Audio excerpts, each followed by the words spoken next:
Hi, I'm Rob Doyle, 1982 graduate of DePauw University. Played on the 1981 DePauw football Tiger team. I was privileged enough to play quarterback on that team with a lot of great guys. When we came to DePauw in 1978, they hoarded us in Bowman Gym, and all the freshman football players slept on cots during two-a-days.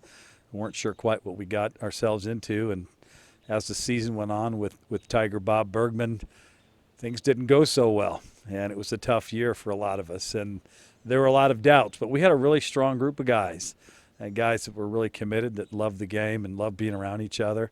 We were lucky enough to have Jerry Burnt come in, and sophomores really turned some things around for us, and we started to believe we could be the program we wanted to be and why we came there.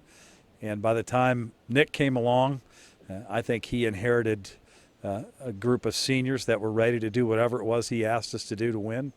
We were prepared to do that, and we did, and he did a super job taking us the next part of the way to finish our career on the note we wanted to finish on.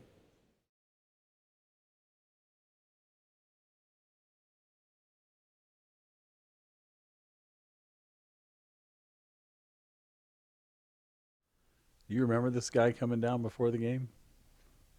I actually do remember that. You can see the yellow W burned in on the field there the week before the game. One night, somebody from Wabash came in and burned a big W in the middle of the field and in the end zone. We were not happy about that. It was a big day for those of us that were seniors because we were 1-1-1 in the Monon Bell game. Both teams were ranked in the top 10. Both teams thought they were going to be in the playoffs. And there was just a lot of anticipation. There was a bunch of news media there that week. There were some really good players on Wabash's team, one of which, Metzlars, went on to play in the NFL for a number of years. And everybody could just sense that it was a big game.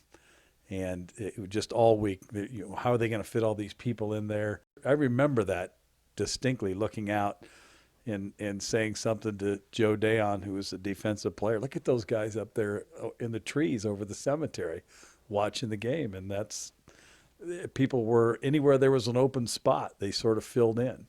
It's sold out. Where are they going to sit? That was before we added stands in there in the end zones and stuff. So the whole week was just filled with anticipation that, this was a big game.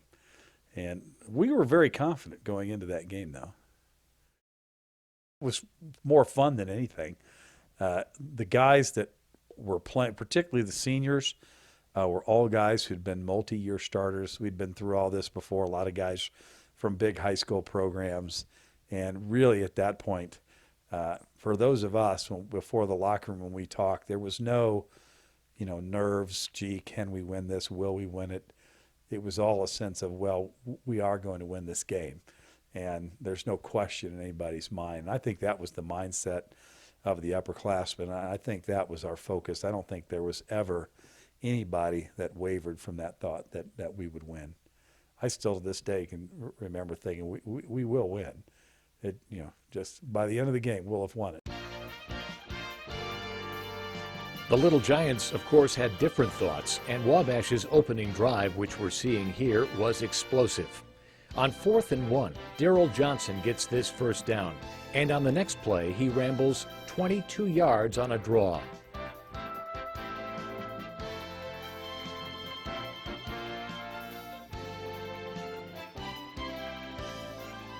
A keeper by quarterback Dave Broker gets the ball to the DePauw 10.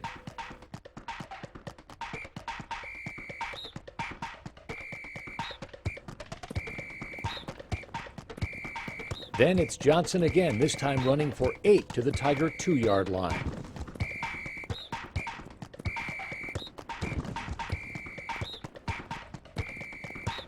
But the black and gold defense won't budge anymore. A loss of 1.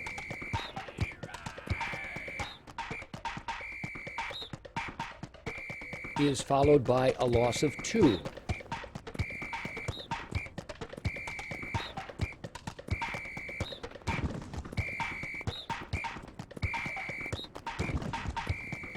And then an incomplete pass.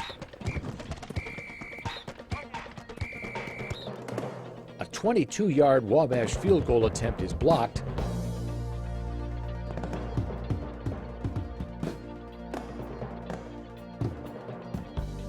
DePauw takes over on its own 26-yard line.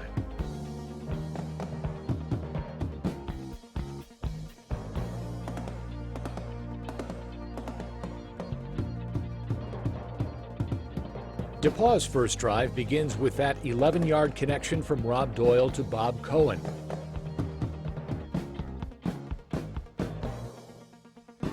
Followed by a 9-yard completion to Scott Welch.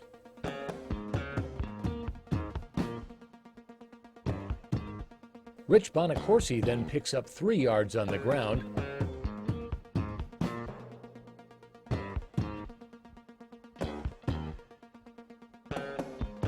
And again, it's Doyle to Welch for 9 more yards, and the ball is inside Wabash territory.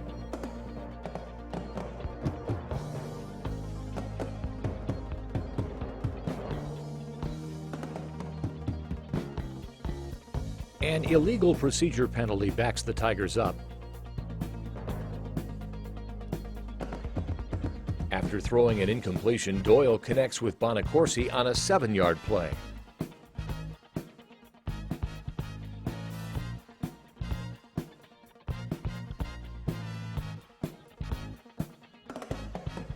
Then it's Bonacorsi on the ground for 2.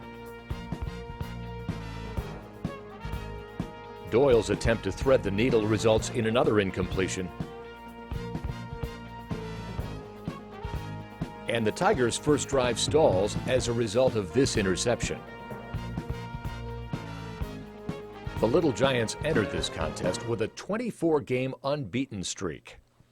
Daryl Johnson was the first-team All-American, had an NFL tryout. Pete Metzelaar spent, 12 years in the NFL. And then they had Broker, who was a first-team All-American quarterback.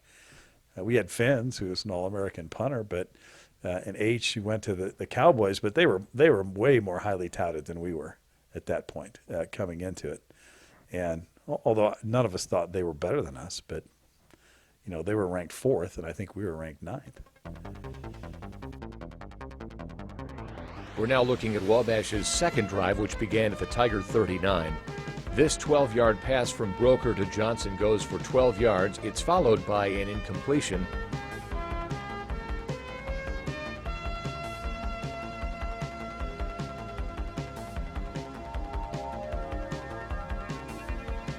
And then a big play that begins at the Wabash 41. A draw play nets Daryl Johnson a 20-yard gain.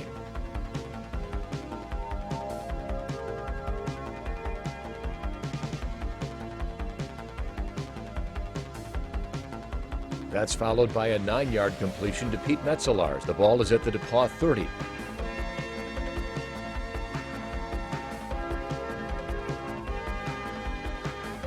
A keeper by Broker nets 15 on the ground.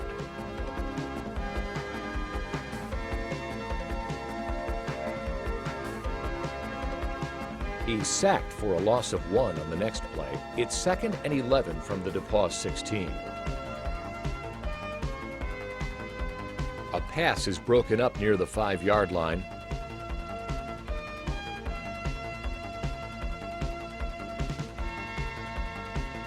And then Broker swings a pass to Johnson, who scampers 12 yards.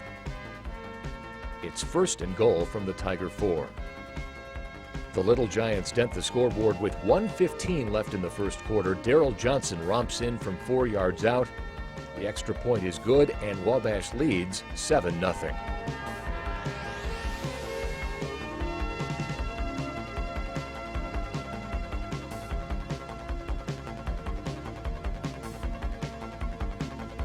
Kicking off was a bit of a challenge for Wabash here. The first 2 attempts go out of bounds.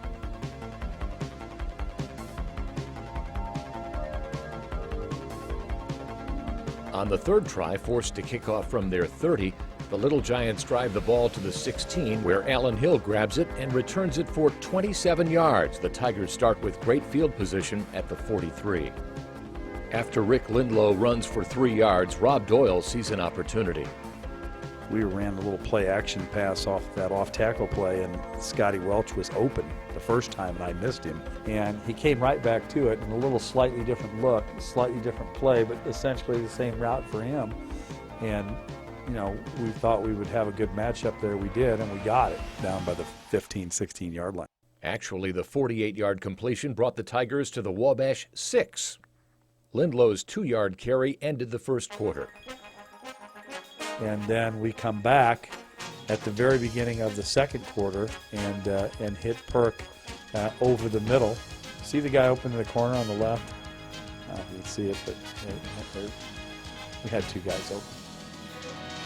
The reliable Dave Finzer kicks the extra point, and it's tied with 14:55 left in the second quarter. The announced attendance for this game was 10,704. It marked the first Monon Bell game for new coach Nick Mourouzis. Nick had been a part of a lot of Big Ten games and had been around it, and he was perfect. I mean, he was ready to go. We were prepared.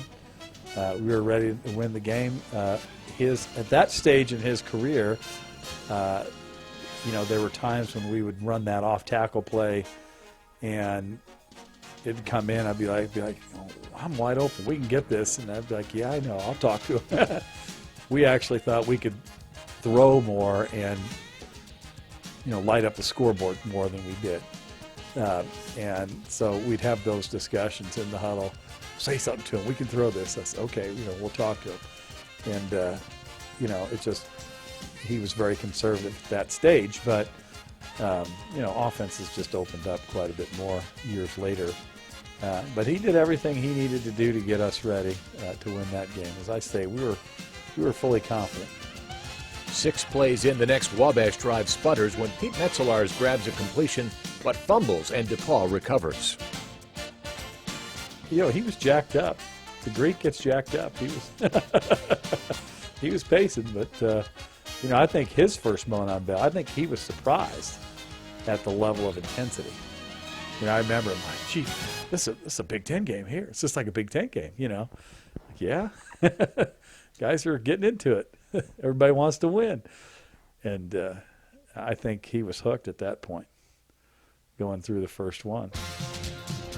Finzer, who made a 52-yard field goal during his DePauw career, comes up short from 52 out here, and Wabash takes over at its own 34.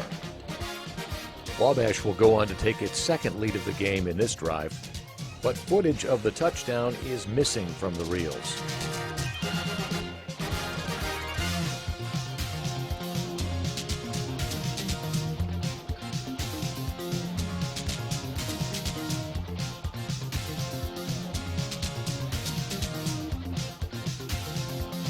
Three big quarterback keepers by Dave Broker lead to the score. This one goes for 13 yards.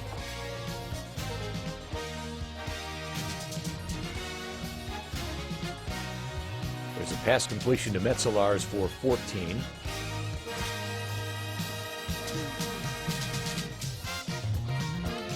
Broker keeps it again for 15 this time.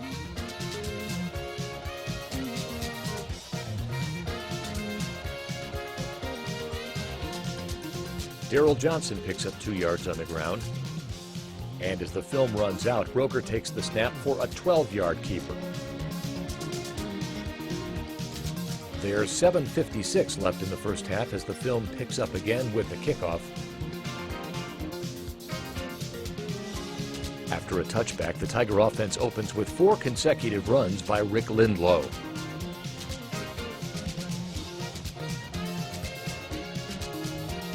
This one goes for 5, the next for 4, setting up a 3rd and 1.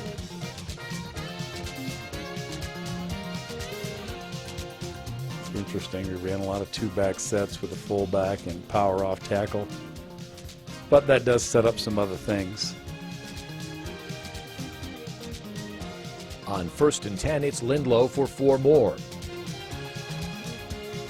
Then Doyle and Cohen complete an 11-yard hookup, and the Tigers have the ball at their own 46 as the clock ticks toward halftime.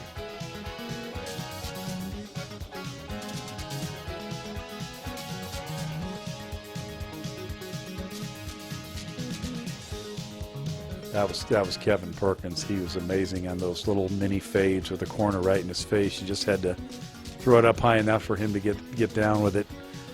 He was so reliable on those. You know, if you look here, emailed some of the guys, the linemen that year, we really were owning them up front. Offensive line was doing a great job. Really kind of just establishing the line of scrimmage all day.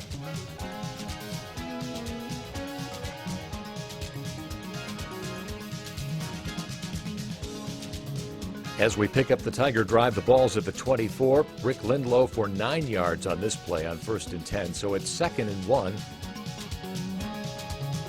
And Rich Bonacorsi picks up 8 yards, giving the Tigers a first down at the Wabash 7-yard line.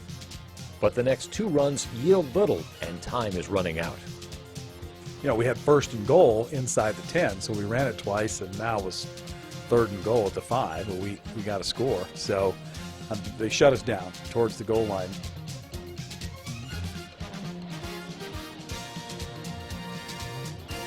Third down, he calls the play to Perk, and we threw a fade. There's Perk out there on the left, one-on-one, which is an easy matchup for us.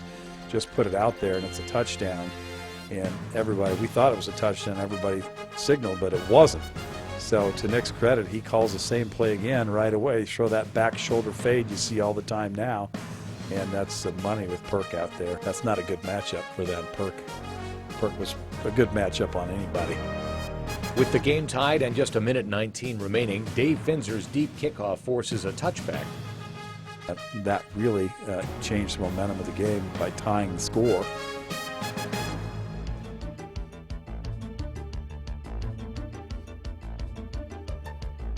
The Little Giants run off 4 plays, including an 11-yard scamper by Johnson, before the half comes to an end.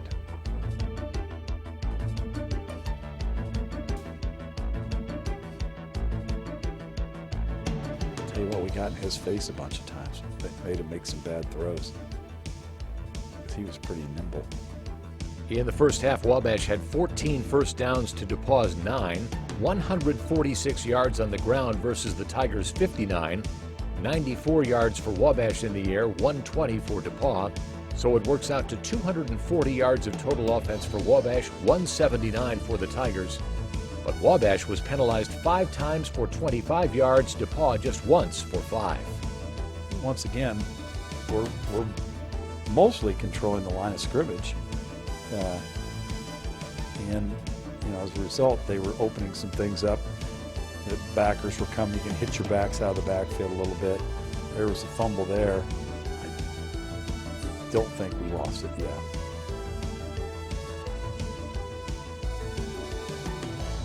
I thought they did a better job in the second half of shutting down a running game than they did in the first half.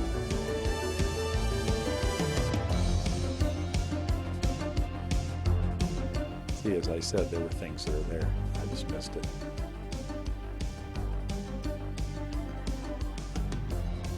And they did. Wabash did a good job that time of shutting us down. Finzer's 36-yard punt sets Wabash up with a 1st and 10 at their own 23. Well, you don't see that toss sweep much anymore unless you go to a Chatard game.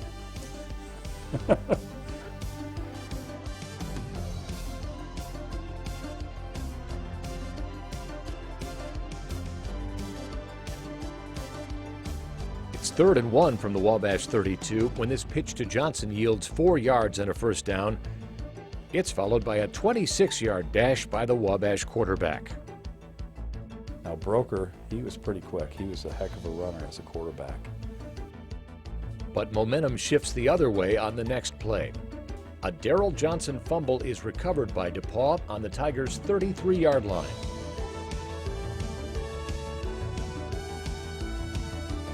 The black and gold offense goes back to work. It's Lindlow for 3 yards. And then the running back adds another. We've got an option to the short side of the field. All that running, though, sets up a play-action play like that right there. And it really sucks those linebackers in. You get a little level down there about 20 yards downfield. Opens some things up.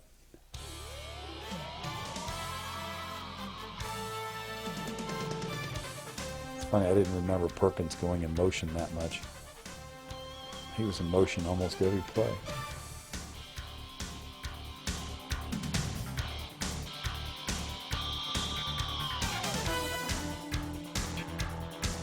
You can see we were moving the ball the whole time.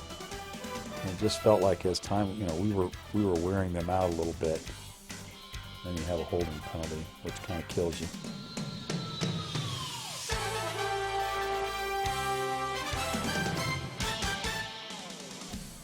There's another poor throw. What can I say? That was a pretty good one, though.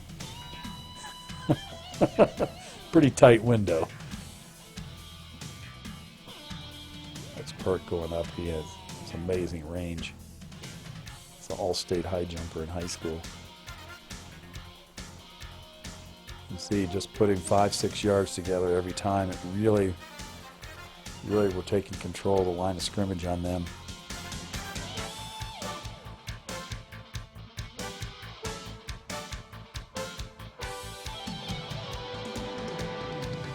Now we threw that fade again to Perk, and they were just let our running back Mark McConnell go wide open the end zone. When he called the plays like this is going to be wide open, I said, yeah, I think he is.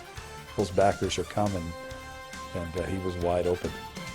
And that was the difference right there. That was the final touchdown, made 21-14. And there's a lot of game to go. What people don't remember is we scored there before the end of the third quarter, and nobody scored after that point. So again, it's a credit to the defense. And they just had a hard time moving the ball. You got Torek and Cathcart at middle linebackers, and they were just eating things up. You got Dayon up front. Really, H in the backfield. There were no big plays. Allen Hill, no big plays deep behind us. Nothing. We really sort of kept everything in front of us. And those guys, they couldn't be moved. As the third quarter nears its end, DePauw takes over on its own 45-yard line. There's a Bonacorsi run for 1 yard.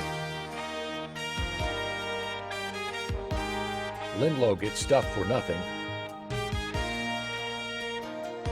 But on 3rd and 9, Doyle hits Kevin Perkins with a 19-yard gainer, and the Tigers are roaring again.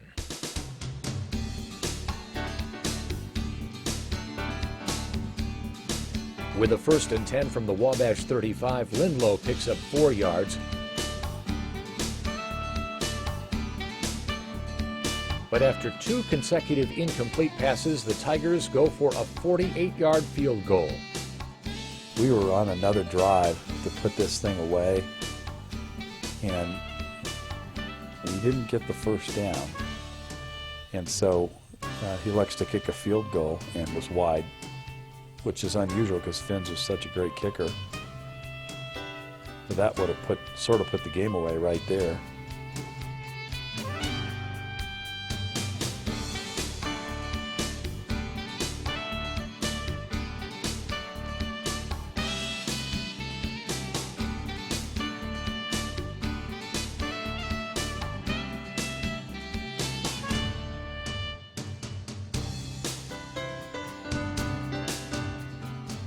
We're in the fourth quarter now. You could see their defense really won this game for us here at this point. We shut them down, we win, and they had a hard time getting a first down at that point. Just hit after hit after hit. It was never just one guy making a tackle. I mean, it was just multiple.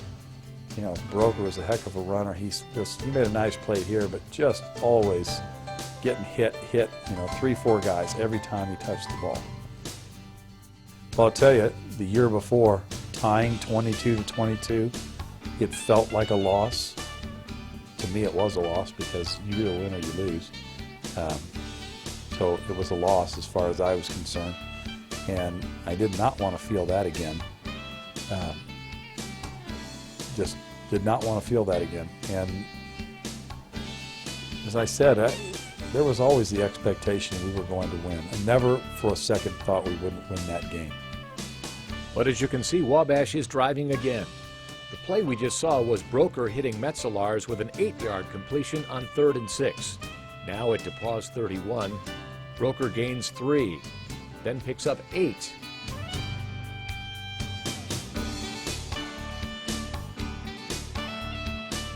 It's 1st and 10 from the 20. This is a big stop here.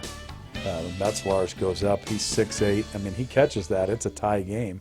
And it was a pretty good throw. And he was double covered. Broker gains 2.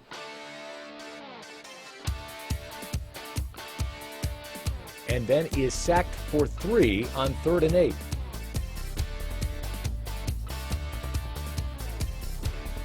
A 37-yard field goal attempt is no good. So both teams in the fourth quarter missed field goals.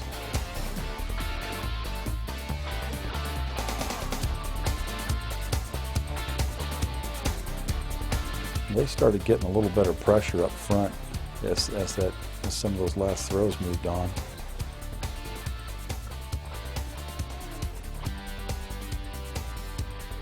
We did not have a good series there, that's for sure. 3 and out. They were blitzing everybody. So we give them the ball back here with great field position. Once again, didn't put the defense in a great spot, but they came up strong again.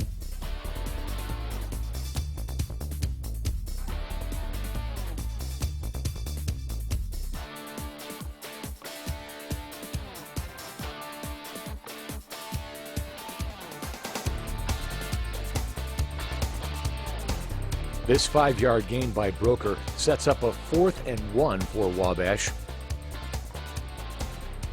And the Little Giants go for it. What looks to be a first down play comes back due to an offside penalty. And the visitors are forced to punt. The 35-yard boot and 2-yard return by Allen Hill starts the DePauw offense on their own 24-yard line. With a 7-point lead and trying to eat some clock, the Tigers pick up some big yardage. Lindlow for 25 yards on this carry. It takes the ball all the way to the 49-yard line. Bonacorsi on a 1-yard carry reaches midfield. And right in the huddle, I was thinking to myself, Murph and I used to have these discussions, and he was our starting guard, and we needed to run the clock out. And they were bunching in, and I was thinking to myself, you know, if we ran an option right now, it's going to be wide open. He looks at me and goes, Rob, if you run that option, it's wide open. I go, yeah, I was thinking that. And so we run the option play, and it's wide open. And I go around the corner, and I'm thinking, hey, I might even score, you know. And I didn't tuck the ball in properly. One of their linebackers hit me from the side, and I fumbled. So we gave them the ball back with enough time. Now the defense played absolutely phenomenally. We shut them down after that turnover. So had we not done so, I could have easily been the GOAT. That leads to what turns out to be Wabash's final drive of the day. They didn't get the ball to Pete Metzelars near enough. The guy's 6'8". Tallest guy in our defense was Cathcart at 6'3". After this 8-yard run by Broker, Johnson is stacked up for no yards.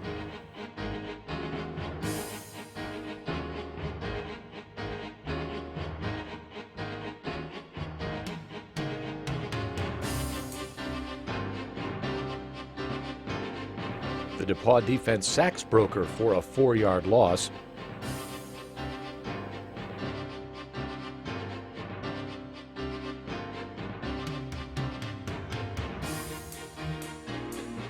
And on 3rd and 14, this pass is incomplete.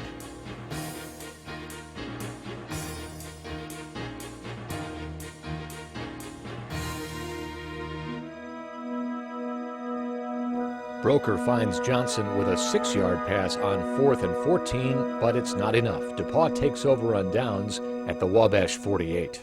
We shut them down there. See, we're up 21-14. Yeah. and then we get it with 2 minutes and 42. Now, we still have to get a first down here. We run the ball a couple times, and we don't get it. So on 3rd and 10, Nick calls a play to the strong side, and the third option is Kevin Perkins back by himself on the weak side. And I remember thinking to myself when I went back, I know Perk's going to be open on the back side. He's got single coverage, but you still have to, your read is the front side first. There's 2-man route over there, and Perk was open, and we got the first down. That's how we ran the clock out with that final 2:42. That game, it just felt like we could do what we wanted to do if we eliminated mistakes and just settled in. And so I was very confident. Our defense played very well. They were awesome in the second half, and we shut them down. They did not score in the second half, and that's the difference. And that was a huge second half for our defense.